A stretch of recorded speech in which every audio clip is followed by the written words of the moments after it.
Budgeting and sharing costs when renting. When you're renting a property with other people or have shared housing costs, it's vital to know what your monthly outgoings will be and work out a system for paying shared bills. If you don't, you could find yourself in serious financial trouble, even if you've paid your share. In many cases, you'll have signed an agreement holding all of you responsible together and individually for certain costs. Did you know? If you're named on any bill, you're responsible for ensuring it is paid in full, regardless of whether or not it was you who ran up the costs. Why it's vital to pay your bills on time. It's important to be organized about money when sharing a property.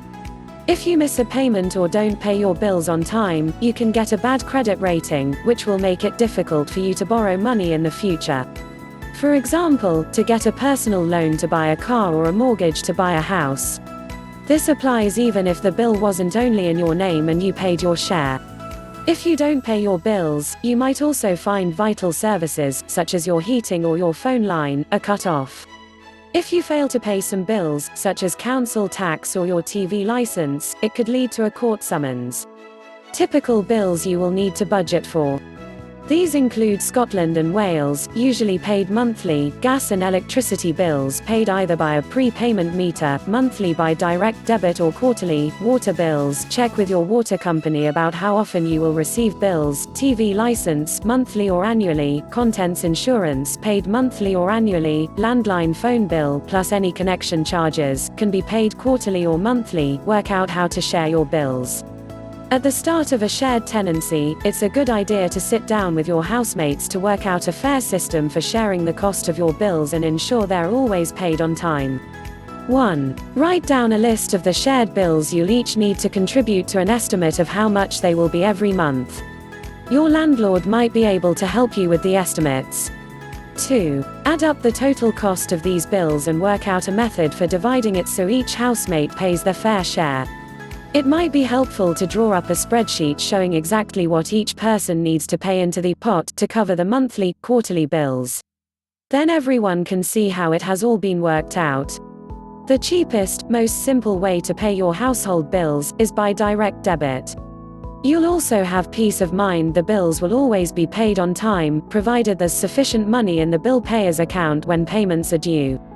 Alternatively, you could decide one of you should collect the cash from the other flatmates each month, and pay all the bills at a bank or post office. However, this relies on everyone being organized and could result in late payments, so pay by direct debit if you can. Whichever method you choose, make sure everyone understands their obligations, and how to pay.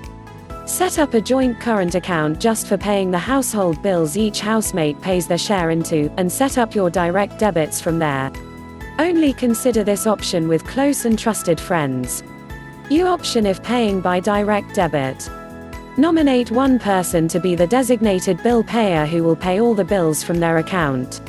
Everyone then sets up a standing order to pay their share into the nominated bill payer's account each month. Make sure standing orders are set up to transfer funds to the bill payer's account a few days in advance of the direct debit date, to avoid problems if there are unforeseen delays with the transfers. Before opening a joint account, be aware you're financially linked to the credit rating of anyone with whom you hold a joint account. It's best to take this approach with people you know well and trust. When you move out, be sure to close this account. In the meantime, make sure you all use it responsibly. Prioritize your bills if you start to struggle. After your rent, always pay your council tax rates in Northern Ireland and TV license first. If unpaid, these have more immediate legal consequences, whereas the others result only in the loss of services. If you're worried about not being able to pay your bills, it's important to talk to your landlord or suppliers right away.